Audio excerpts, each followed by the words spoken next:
The world's most powerful politician nation is the USA, and the White House is the epicenter of the US government. So, as you'd expect, it's protected at all costs. After World War II, White House security went up a notch, and as more threats arose over the decades since, the security has only been expanded. The president and his delegates are put on a pedestal, protected at all costs from any conceivable outside threat. A multi-story doomsday bunker is prepped for immediate action. Guard dogs roam the grounds and aren't afraid to bite, and a hidden missile system is ready to take down any threat. But that's just the tip of the iceberg. There's a good reason why the White House is featured on the United States $20 bill. It's an icon of the nation and the epicenter of the country's government operation. It's also one of the largest and most complex residential buildings in the country, acting as both the home for the first family and the around-the-clock operations center for the president. With that in mind, it boasts more security features than you'd ever imagine. If your house was valued at just under $400 million, you'd protect it too. Built in 1792 under the supervision of George Washington, the 55,000 square foot White House spans 19 acres of land and comes jam-packed with 132 multi-purpose rooms and 35 bathrooms spread across 6 levels. Scattered throughout the building are 412 doors, 147 windows, 28 fireplaces, 8 staircases, and 3 elevators. Each, in the eyes of the presidential security, a location for a potential threat. The need for security speaks for itself. The White House is home to the nation's leader. The president needs to be able to make critical decisions in a safe environment no matter what other war, destruction, or pandemic is happening throughout the country. Put yourself in the shoes of an imaginary attacker. If you were looking in from the outside, which White House feature would give you visual access to plan your next move? That's right, the windows. And remember, the building has 147 of them. The president's personal office, as you've undoubtedly seen in countless photos, has a mostly window-lined back wall, allowing for plenty of natural light. But of course, it also allows for others to peer in. That's why the White House windows are backed up with a second layer of ballistic glass behind the traditional windows. Jim Richards, Vice President of Total Security Solutions, has guessed that the ballistic glass is probably a level 8 glass-clad polycarbonate. Although, since none of us have access to the presidential security files, we'll never know for sure. What we do know, however, is that ballistic glass doesn't come cheap. Just 1 square foot of the protective layer goes up for $100. The windows were actually put to the test on the evening of Friday, November 11th, 2011. A man from Idaho, Oscar Ortega Hernandez, allegedly fired 2 shots from a high-powered rifle toward the south face of the White House, from a car more than 2,100 feet away. While one shot went rogue and landed in the grass, the other struck a historic window. The layer of ballistic glass stopped the bullet, as per its job. Another incident occurred a few years later, in January of 2015, although this time, no damage was done and it was purely accidental. After finishing off a shift, one government employee was experimenting with his drone on the expansive White House lawn. The drone managed to fly through the airspace undetected by many security systems. However, when he landed the drone on the grass, countless alarms were triggered. The White House security went into a frenzy, but of course, it was a false alarm. This experience showcased an alarming gap in the White House security protocol. They could not guarantee spotting mid-air drones. Henceforth, they installed drones of their own, with 2 specific purposes. 1, to act as roving security cameras, and 2, to take down any other threatening drones that might come into the White House's airspace. Consumer drone companies are doing their part too, with a software feature known as geofencing. If a drone flies into a strict no-go zone, its built-in GPS will sense the boundary, and the drone will stop mid-flight. The reason that landing drone triggered the alarm was because it tripped one of the many infrared sensors that cover the White House lawns. White House sensors aren't arranged in laser-like patterns that are set off by movement. They're far more thorough and foolproof than what you typically see in a spy or a heist movie. What happens if those alarms are triggered? Be it the SWAT team on the roof, the guard dogs around the grounds, or the Secret Service at the entrance, before you know it, someone will have taken down the intruder and neutralized the threat in no time. It doesn't take long for a sensor to be tripped. The moment someone decides to jump the fence, the so-called perimeter of protection jumps into action, alerting the White House's security office of a potential danger. Although jumping the fence would be mighty difficult these days without a pogo stick, but we'll get to that a little later.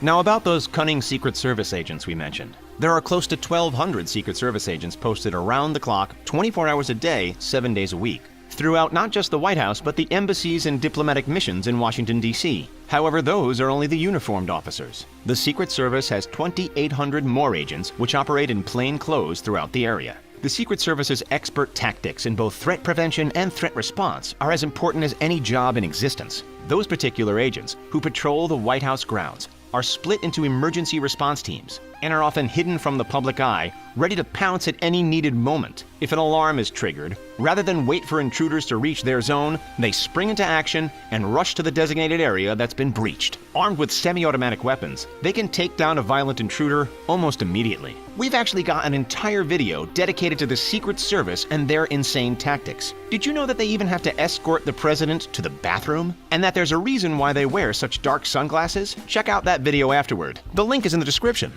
On the 17th of February, 1974, U.S. Army Private Robert K. Preston stole a Huey helicopter from Tipton Field in Maryland and landed it on the south lawn of the White House. 20 years later, in 1994, a light plane circled the Washington Monument and crashed on the White House grounds. Both of these were major breaches of security, leading to Washington, D.C. being declared as a no-fly zone. If a plane isn't following the strict landing path into Ronald Reagan National Airport, then the pilot is given a stern warning.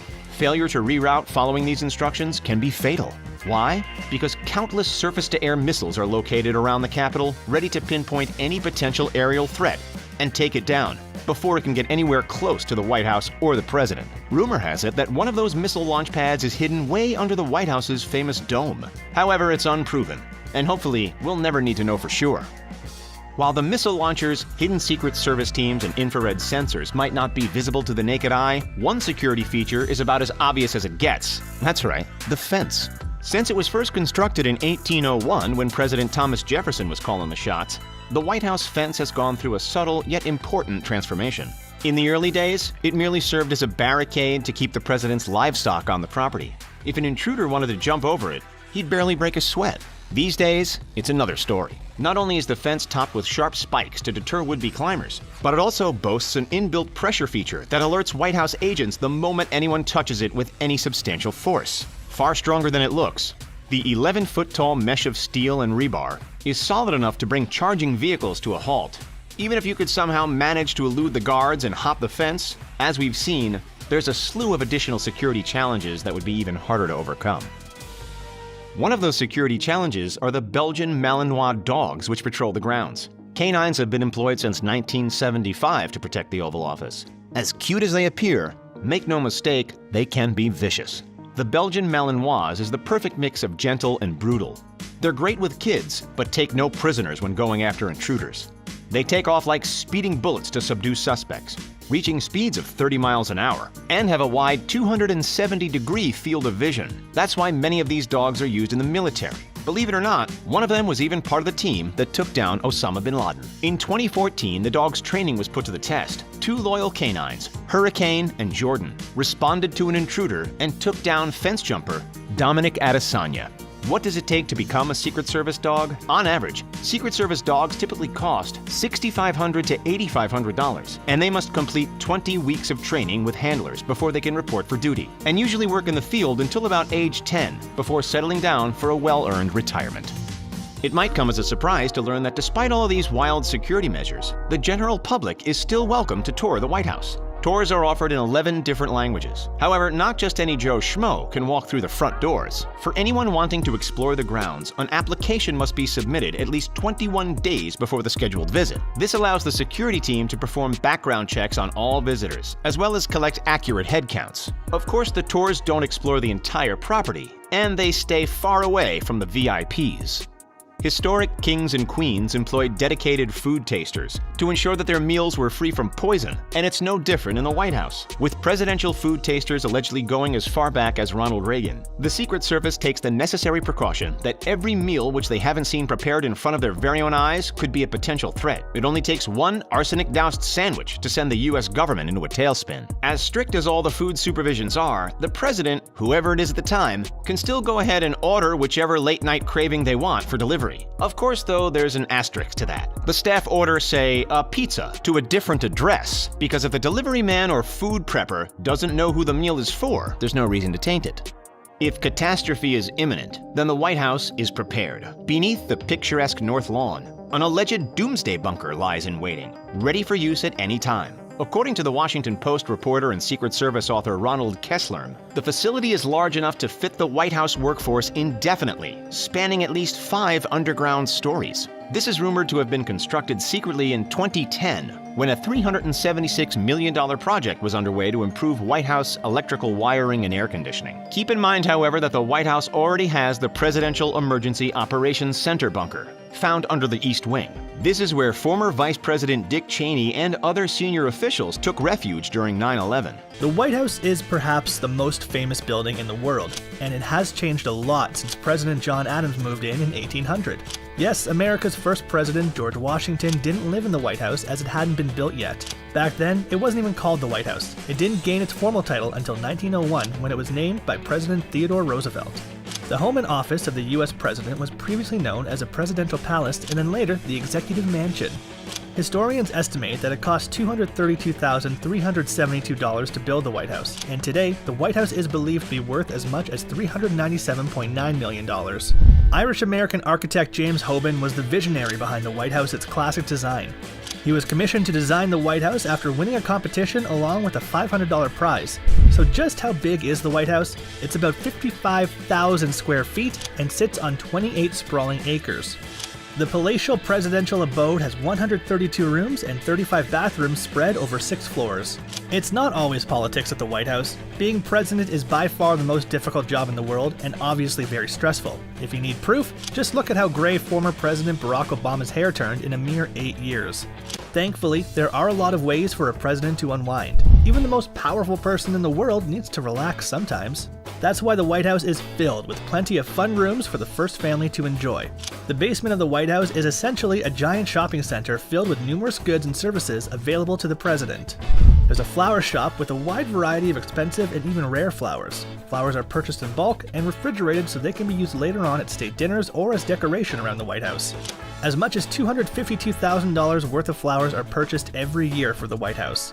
The White House's chocolate shop is where pastry chefs make intricate desserts for the president and distinguished guests. There have been some amazing sweet treats made over the years, including a giant Easter egg and a White House made of marzipan and white chocolate. Perhaps one of the coolest rooms in the White House is the bowling alley. It features comfy sofas and custom-made bowling balls. Each bowling ball features an image of the White House and they are fittingly colored either red, white, or blue. The bowling alley is only 1 lane, but that's more than enough for the first family. The current White House bowling alley is not the original. The first bowling alley was built in 1947 on the ground floor of the West Wing as a gift to President Harry Truman. The original bowling alley no longer exists and has since been replaced by the Situation Room. Surprisingly, Truman was not particularly fond of bowling, but that's okay because his staff still got plenty of use out of the bowling alley. They even formed a bowling league at the White House. The current bowling alley was built in 1969 by President Richard Nixon and his wife Pat, who were both avid bowlers. On the 3rd floor of the White House, you'll find a state-of-the-art gym filled with weights and exercise equipment. Former First Lady Michelle Obama regularly used the workout room and was even filmed there while she was promoting her Let's Move campaign to stop childhood obesity. The 3rd floor also has a music room that was renovated by former First Lady Hillary Clinton. Before the renovation, the music room was just a sitting room, so it was a wise decision to make the update. Former President Bill Clinton spent a lot of time in the music room playing his saxophone. There have been multiple pools at the White House over the years. The White House indoor pool was built in 1933 for President Franklin Delano Roosevelt, who suffered from polio. FDR would use the pool as therapy to relieve his pain. President John F. Kennedy regularly used the pool to ease his back pain, and he was even known to go hold pool parties with his female assistants. The pool remained until Nixon became president, and then the decision was made to cover it and instead build a press briefing room in its place. Since 1970, reporters have gathered in the James S. Brady Press Briefing Room to get the facts straight from the president. Instead of a swimming pool, there's now a press pool. The White House also has an outdoor pool, which was built in 1975 by President Gerald Ford. Ford considered reopening the indoor pool, but he didn't want to move the press room. Instead, Ford chose to build a large rectangular pool on the south lawn. The Clintons even added an outdoor spa. The pool also has a cabana, which was renovated in 2002, and now includes solar panels. The solar panels are used to provide hot water to the cabana and heat the pool and spa. The White House even has a home cinema where the first family can watch any movie they want, even if it's still in theaters. The White House Family Theater has 42 seats and is located in the East Wing. Former President Jimmy Carter viewed more movies in the theater than any other president. He reportedly watched 480 during his 4-year term, including All the President's Men. The game room on the 3rd floor of the White House has a pool table and an $80,000 golf simulator. The game room has existed since at least the first Bush administration. George H.W. Bush was an avid pool player, as was his wife Barbara and their son, former President George W. Bush. It's not all fun and games at the White House. The White House has a lot of important features that set it apart from other political residences around the world. The White House's medical unit is in the Eisenhower Executive Building, where presidents can receive routine checkups and be prescribed medication. If the situation is more serious, then the president has to be rushed to the hospital. There are numerous bunkers at the White House, including the Presidential Emergency Operations Center, which is located below the East Wing. It's a secure command center that was built during World War II and has been used numerous times since then, most notably during the 9/11 attacks. There are also rumors of a new secret bunker under the North Lawn that has multiple passageways in case the president needs to escape. The bunker was reportedly built during the Obama administration and would be used in case of a doomsday scenario. The White House has a lot of rooms, but some are much nicer than others. The aptly named Queen's Bedroom features a 4-poster bed and is part of a suite of rooms that includes the Queen's sitting room and the Queen's bath. The room is decorated in the federal tile, and the bed is believed to have once belonged to President Andrew Jackson. Royalty from around the world have stayed in the Queen's bedroom, including Queen Elizabeth II, who first stayed there in 1957 when she visited President Dwight D. Eisenhower. Royalty from the Netherlands, Greece, and Norway have also stayed in the Queen's bedroom. On the 2nd floor, you'll find the Lincoln bedroom, which President Abraham Lincoln once used as his office, hence the name. Close foreign allies of the president typically stay here, and the room features unique decor such as a holograph of the Gettysburg Address on the bedroom's desk. Some believe that the White House is actually haunted and that Lincoln's ghost roams the halls. Sightings of Lincoln's ghost usually occur in the Lincoln bedroom. First Lady Grace Coolidge, Prime Minister Winston Churchill, and Queen Wilhelmina of the Netherlands have all claimed to have seen Lincoln's ghost. During the Obama administration, the rooms were open to the public. Guests could stay in either the Lincoln bedroom or Queen's bedroom for $400 per night, as long as reservations were made far enough in advance. The most famous room in the White House is undoubtedly the Oval Office, which serves as the president's working space. The first Oval Office was located in the old Executive Office building and was constructed by President William Howard Taft in 1909. The Oval Office burned down in 1929, and FDR decided to build a new Oval Office in the West Wing. The current Oval Office was completed in 1934 and remains there to this day. Except for the furnishings, the Oval Office has changed very little since then. The President's desk in the Oval Office is one of a kind. It's made from English oak timbers from the British Arctic exploration ship the HMS Resolute. The desk was gifted to President Rutherford B. Hayes by Queen Victoria in 1880. The New York Historical Society built a replica of the Oval Office for $2 million. The replica is a permanent fixture on the museum's 4th floor and is modeled after the Oval Office of the Reagan administration. The Situation Room is the intelligence center of the White House. This is where the president deals with crises at home and abroad while communicating with the National Security Advisor, White House Chief of Staff, and Homeland Security Advisor. The room is soundproof and has 6 flat-screen televisions for secure video conferences. It's colloquially referred to as the woodshed, and contrary to popular belief, it is not located in an underground bunker. The Situation Room was built by JFK following the failed Bay of Pigs invasion. President Kennedy recognized there was a need for a secure room as he felt he could no longer trust some of the information he was receiving from national security advisors. The White House has had many renovations over the decades. The most significant and costly renovation occurred between 1949 and 1952 during the Truman administration. The Truman reconstruction was practically an entire rebuild of the White House. The entire interior of the White House was gutted and rebuilt at a cost of about $5.3 million. That's almost $53 million when adjusted for inflation. The reconstruction was absolutely necessary, as engineers deemed the White House unsafe and on the verge of imminent collapse. President Truman and the First Family were moved across the street until the White House was fixed. First Families are given $100,000 from Congress to redecorate and renovate the Oval Office and the White House's private quarters. However, some presidents have spent much more than that. Obama spent about $1.5 million redecorating the White House during his administration and used his own money to do so. He even declined the $100,000 redecorating budget from Congress. In 2017, the White House underwent a $3.4 million renovation that included updating the 27-year-old HVAC system, improving the IT systems, and repairing the south portico steps for the first time since the Eisenhower administration. Presidents get to choose which art is hung on the walls of the Oval Office, and most choose new rugs and curtains when they redecorate. Obama used red curtains while Clinton went with gold curtains. The White House has caught on fire many times. During the War of 1812, the British set the White House ablaze. On Christmas Eve 1929, the White House caught fire again after a blocked chimney vent or defective electrical wiring caused thousands of pamphlets in the White House attic to ignite. After each fire, extensive repairs were required. Ordinarily, a piece of real estate is valued on two things. One, the size and location of the land, and two, the size and sophistication of the structure which sits on top. For the White House, it's all that and oh so much more. The value of this postcard-worthy residence stems from its reputation and opulence, its array of state-of-the-art rooms and features, and its claim to more square footage than any one man or woman could ever need. 55,000 to be exact. Just to put that in perspective, the average size of a Seattle rental property is a measly 711 square feet. You could have 77 Seattle condos, or you could have one giant presidential castle. Which would you choose? All up, the White House boasts a whopping 132 rooms. Let's break those down. Running a country sure works up an appetite. Thankfully, the White House has 3 kitchens, with the largest able to serve steaming hot dinners to as many as 140 people at once. There are 35 luxury bathrooms and 16 bedrooms, all of which are set up with top-of-the-line communications equipment. There's no dodgy Wi-Fi in this place, that's for sure. The president's bedroom is found here, on the southwest corner of the 2nd floor, and it comes with an adjacent sitting room and its very own dressing room. The size of the president's quarters alone rival that of entire New York or Paris apartments. From bottom to top, the entire complex spans 6 stories, not including the hidden doomsday bunkers which lay hundreds of feet underground. Most million-dollar houses across the country have 1, maybe 2 fireplaces. The White House, as a true symbol of elitism, has 28.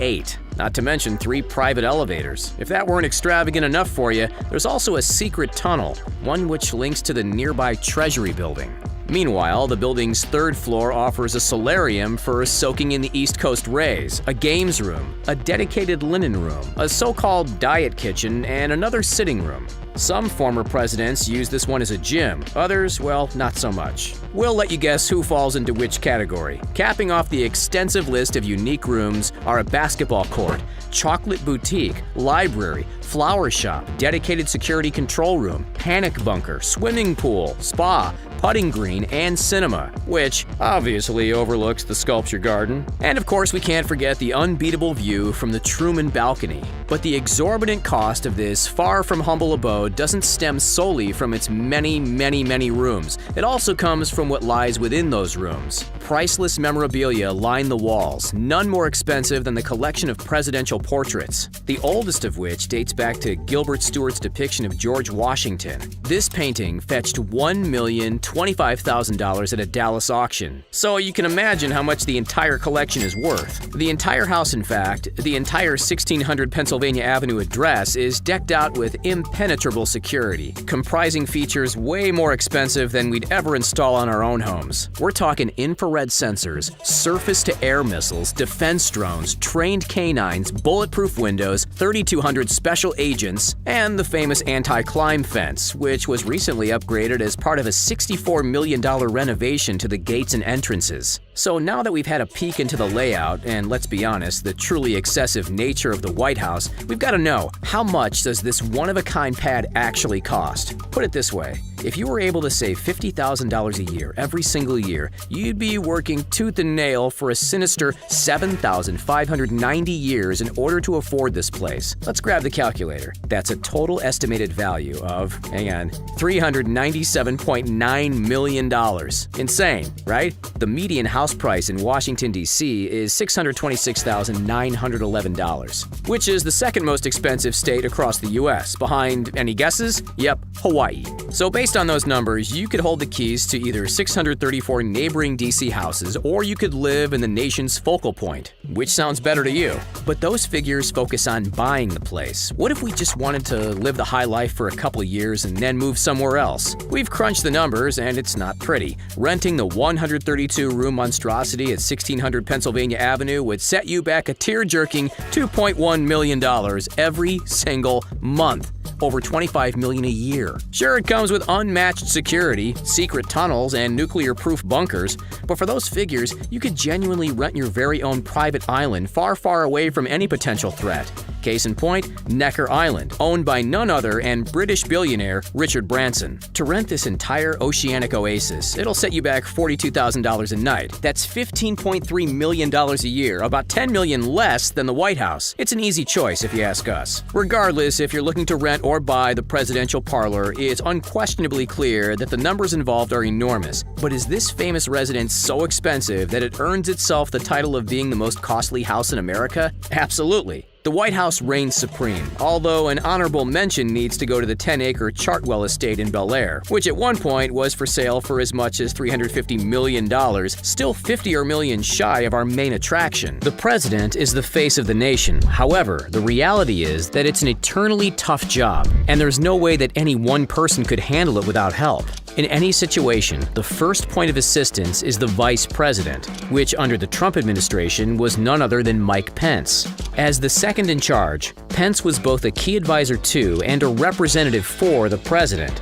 He also took a seat on the National Security Council and spearheaded the pandemic task force. So what does the second most powerful person in America make in a year? Compared to corporate hotshots, really not that much. A cool $230,700. One of the few people to earn more is, of course, the president himself. During Donald Trump's time in the Oval Office, he was raking in a $400,000 annual salary, plus a $50,000 expense account, a $100,000 travel allowance, and another $19,000 for leisure and entertainment, taking the total up to almost $570,000. Since 2001, all of those who came before Trump and those who will come after, including Joe Biden, will receive the same compensation. It's all set out in black and white in the Constitution, under Article 2, Section 1, Clause 7, in case you were wondering. Trump actually decided to donate a quarter of his salary in 2020, an act many former presidents carried out in similar fashion. Just a heads up, guys, all the statistics and employees in this video served within 2016 and 2020. The Biden administration and those thereafter will fill these roles with different faces, but the salaries and responsibilities won't budge too much. Next up, let's take a look at the White House Chief of Staff. While the exact nature of the role varies from term to term, generally speaking, the Chief of Staff conducts both managerial and advisory duties, including supervising key employees, negotiating with Congress, physically controlling access to the Oval Office and the President, and overseeing all policy development. It's an intense, complex role, and the salary reflects exactly that. When Mark Meadows stepped in as the acting Chief of Staff, he was earning $183,000. His predecessor, Mick Mulvaney, earned even more, $203,500. Not all roles have predecessors. Peter Navarro, who was the assistant to the president for trade and manufacturing policy under Trump, was the first of his kind. His role was specifically created by Trump back in 2016. Navarro was largely responsible for advising the president on policies that would stimulate the economy and strengthen America's manufacturing industry. What's the pay for such a role? $183,000 per year, one of 22 employees who made exactly that figure. We know that there are hundreds of people, White House staff and Secret Service included, who look after the safety and demands of the president. But what about the First Lady?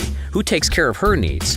That job fell to Stephanie Grisham, the official Chief of Staff to the First Lady. She was responsible for coordinating all the employees and operations relating to Melania, including the press secretary, White House social secretary, and the chief floral designer. Any guesses as to her salary then? Exactly the same as our trade and manufacturing assistant, $183,000. Okay, moving along, a foundation of the nation's strength and economy is the National Economic Council, which works to ensure that domestic and international economic issues are adhered to and that the solutions are in line with the president's overarching goals. Basically, everything to do with money and the economy.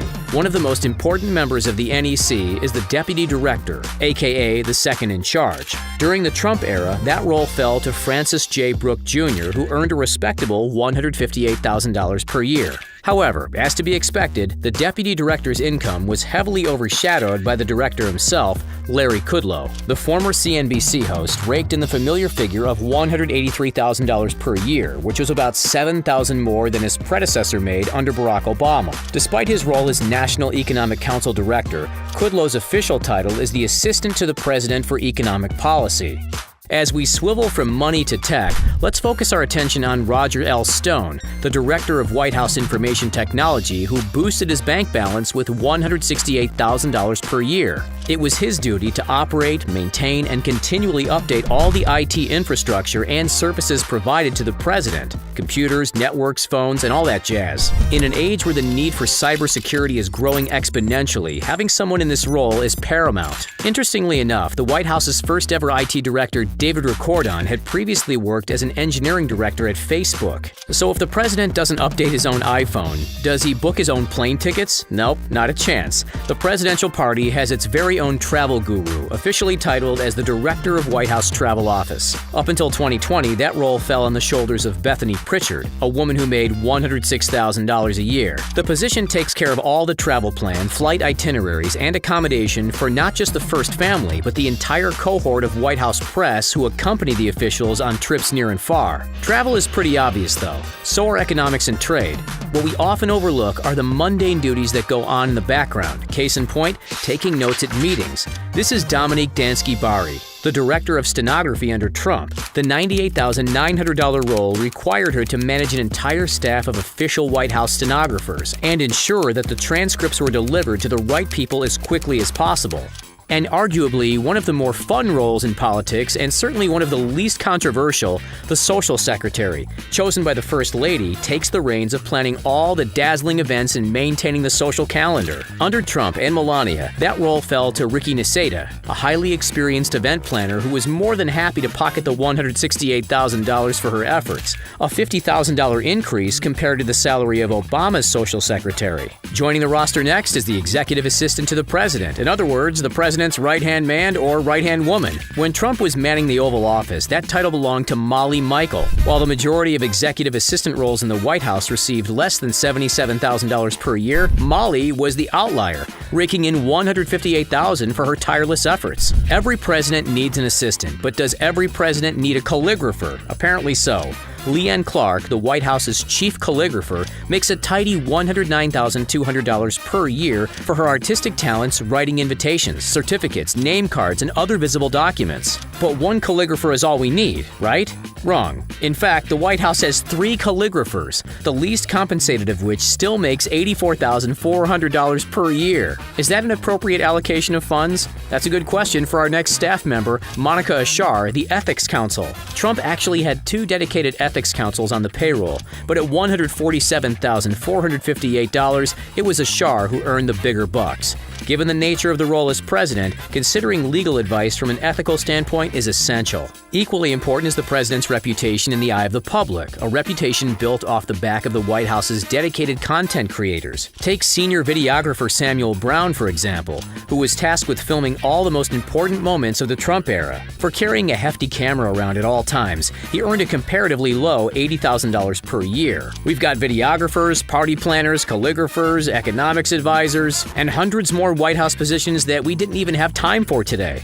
But all up, astoundingly, the entire staff budget comes in at, ready for this? A sizzling $714 million taxpayer dollars. Ladies and gentlemen, what you see before you is 1600 Pennsylvania Avenue Northwest, the infamous White House. President Washington oversaw the construction of the iconic landmark in the late 1700s, and it's continued to house the nation's leaders, their families, and their staff ever since. The secret bunker we'll soon see is the last line of defense. The first line, however, is that intimidating spiked fence. Before too long, its size will be doubled, with plans for a 13-foot barrier already in place. We'll enter the presidential grounds through the Northwest Appointment Gate on Pennsylvania Avenue.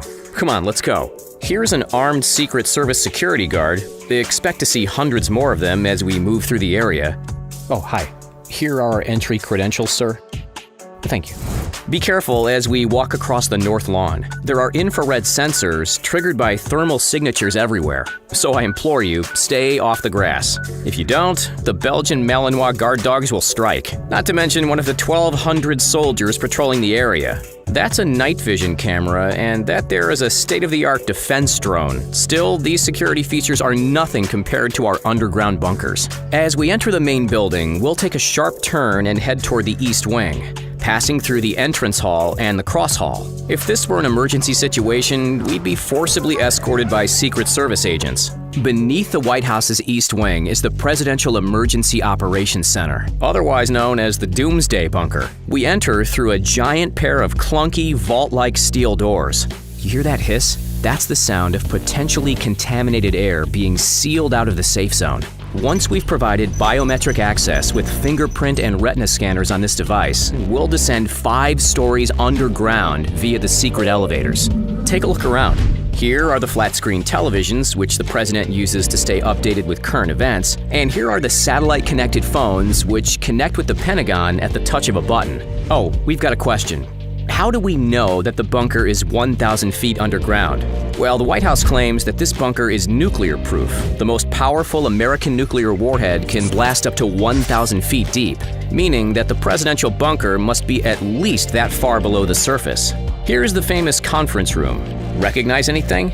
At this long oval table sat Bush and Cheney in the aftermath of September 2001. If you don't recognize the table, you'll surely recognize the presidential seal on the wall. The Doomsday Bunker was initially built in the early 1940s for President Roosevelt. However, it's been utilized as recently as June of 2020. Let's continue, folks, because this isn't the only secret bunker. It's merely the most famous. Follow me to the second bunker. This more modern, extremely secure facility sits again deep underground, this time buried deep beneath the western side of the North Lawn. Say hello to the White House military office soldiers. These guys rotate through 12 and 24-hour shifts. Some of them are medical units, some are food staff. See those vents? This panic room is fitted with its own air supply. Plus, we've got these oxygen tanks in case of an emergency. And over here, the bunker even has its own long-lasting food supply. These gray walls might seem dull, but it's not their job to be works of art. It's their job to protect. And since they're made of thick, unbreakable concrete, they're strong enough to withstand nuclear radiation. As we continue to explore, here's all of the communication equipment in one section. And here's the bed, the kitchen, and the bathroom. Evidently, this bunker doubles as both a command center and temporary living quarters. You might be wondering, why do these bunkers and the tunnels we're about to explore need to exist in the first place? It's rather simple, really. The White House staff needs a place of refuge and evacuation should the traditional exits be compromised by biological, radiological, or nuclear attacks.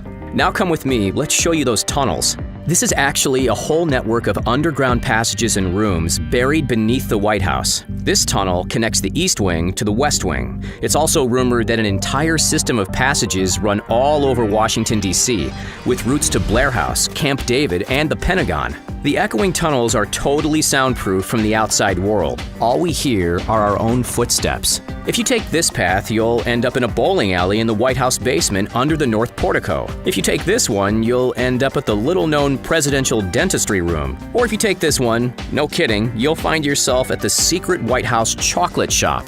That's weird. But we're going through another tunnel, this one right here, a 761-foot-long path which connects the East Wing to the secret basement of the adjacent Treasury Building, which was formerly a Roosevelt air raid shelter. Now join me in the elevator as we ascend back to street level. And just like that, we've managed to sneak out of the White House completely unseen.